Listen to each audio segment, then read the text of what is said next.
নমস্কার, আমি চন্দ্রা। আমি আমার ফুড এন্ড লাভ চ্যানেলে আবার আপনাদেরকে স্বাগত জানাচ্ছি। আপনাদের সাথে আমি আগেও শেয়ার করেছি যে মা বিদেশ যাবে। টানা 3 মাস প্রসেসিং হওয়ার পর মার বিদেশে পাড়ি দেওয়ার দিনটা এসেই গেল। তাড়াহুড়ো থাকলে বেশি খাওয়া যায় না। তাই এখানে আমি ডালিয়া বানিয়ে দুজনের জন্যই প্যাক করে দিচ্ছি। কিছুটা অড়হর ডালকে ভালো করে ধুয়ে প্রথমে 2টা সিটি দিয়ে দেব। অড়হর ডালটা সেদ্ধ হতে একটু সময় লাগে, তাই আগে আমি এটাকে একটু সেদ্ধ করে নেই। মুগ ডাল আর ডালিয়াকে ভালো করে ধুয়ে এর সাথে মিক্স করে নিলাম। প্রথমে ওরা কলকাতা যাবে। ফ্লাইটের টাইম ছিল 2টা 10। তো এখানে আমি এটারই প্রিপারেশন করছি।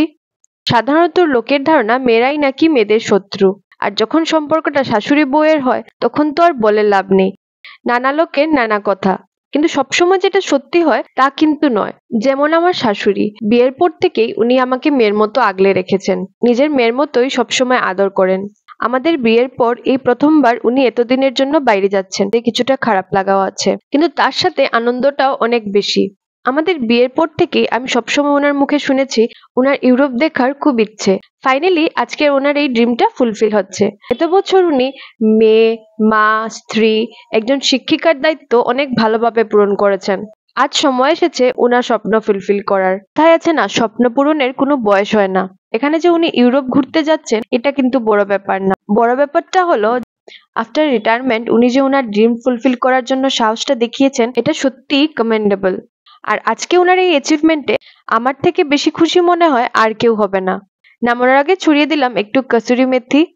উইন্টার সিজন হলে আমি ধনেপাতা ছড়িয়ে দিই, ওইটাও খেতে দারুণ লাগে। এই ডালিয়াটা ব্রেকফাস্ট, ডিনার বা টিফিনেও খুব ইজিলি খাওয়া যায়। তার সাথে একটু ডিম বা পনির আর ভেজিস মিক্স করলে টেস্টটা আরো ডাবল হয়ে যায়। ফিলিংও হয় আর খুব বেশি টেস্টিও হয়। এবার এগুলোকে প্যাকিং করে নিচ্ছি। এখানে আমি 2টো প্যাকিং করছি, একটা হলো গিয়ে মার জন্য আর একটা হলো গিয়ে আমার মেজো মাসি শাশুড়ির জন্য। ওরা 2 বোন যাচ্ছেন বিদেশ ভ্রমণে, তাই এখানে দুজনের জন্যই প্যাক করে নিলাম। এই যে মা রেডি হয়ে গেছে যাওয়ার জন্য, সাথে আমরাও রেডি, মাকে এয়ারপোর্ট ড্রপ করে আসবো। আর এই যে এসেছেন বড় মামা আর বড় মামি। আপনাদেরকে আমি 31st নাইটের ব্লগে আগেও দেখিয়েছি যে আমার বড় মামা শ্বশুর আর ছোট মামা শ্বশুরের বাড়ি একদম পাশাপাশি। আর এই যে ছোট মামি, সবাই অলমোস্ট এসেছিল ওদের সাথে দেখা করতে, বিকজ জার্নিটা অনেকটা দূর আর তাও এত দিনের জন্য, অলমোস্ট ওদের 1 মাসের জার্নি। আর এই যে মেজো মাসি এখানে কথা বলছেন ওনার ছেলের সাথে। ও হলো গিয়ে আমার আরেকটা দেওর জয়। ও এখানে থাকে না, ইউএসএ তে থাকে। তো আমরা সবাই এখানে ওর সাথেই কথা বলছি। এখানে দেখুন সবাই সানগ্লাস পরে সেলফি উঠেছে এক্সেপ্ট মি। এই জার্নিতে শুধু আমাদের এটাই কামনা, মা আর মেজো মাসি যেন সুস্থভাবে জার্নিটা কমপ্লিট করতে পারে। তারপর আমরা সবাই গেলাম লোকনাথ বাবার মন্দিরে। মা আর মেজো মাসি এত দূর যাচ্ছে, ঠাকুর দর্শন করে ওদের মঙ্গল কামনার জন্য প্রার্থনা তো করতেই হবে। তারপর আমরা গেলাম কাঁচাকান্তি বাড়ি, ওইখানে গিয়েও ওদের জন্য প্রার্থনা করলাম। আমাদের আসামের মতো এত সুন্দর গ্রিনারি মনে হয় আর কোথাও নেই। যতবারই দেখি মনটা যেন জুড়িয়ে যায়। আর এই যে আমরা পৌঁছে গেলাম এয়ারপোর্ট। এই যে মা আর মেজো মাসি এখন ভেতরে যাচ্ছে।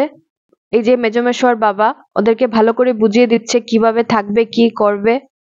সত্যি এই অ্যাডভান্স ইয়ার্সে এসে এই মিষ্টি মিষ্টি প্রেমটা দেখে আমরা খুব বেশি এনজয় করছিলাম। আর এই যে ওদের জার্নি শুরু হয়ে গেল। ওই দিন যা গরম পড়েছিল কি বলবো। তো আমরা এই গরম ওয়েদারকে একটু ঠান্ডা করার জন্য নিয়ে নিলাম আইসক্রিম। আমরা আইসক্রিম এনজয় করতে করতে মাদের ফ্লাইটটাও টেক অফ হয়ে গেল। যেহেতু 2টা 10-এর ফ্লাইট ছিল, তো আমাদের এখান থেকে বেরোতে বেরোতে অলমোস্ট 3টা বেজে গিয়েছিল। খিদে তো পাচ্ছে, কিন্তু খাবো কোথায়? চিন্তা কিসের, আমাদের পার্মানেন্ট রেস্টুরেন্ট আছে না, ব্রাদারহুড। আবার আমরা সবাই ওইখানেই গেলাম। বাবা তো অন্য কোনো রেস্টুরেন্টে যেতেই চায় না। ওইখানের অ্যাম্বিয়েন্সটা সত্যি খুব ভালো লাগে, তাই আমরা সবাই ওইখানেই সবসময় যাই। এই যে আমরা সবাই বসে গেলাম খাওয়ার জন্য। একদম অধীর আগ্রহে আমরা ওয়েট করছি কোন সময় খাওয়া আসবে। আমাদের আজকের মেনু ভাত, তার সাথে জিরা আলু, ডাল ফ্রাই আর ছিল ডিম কারি।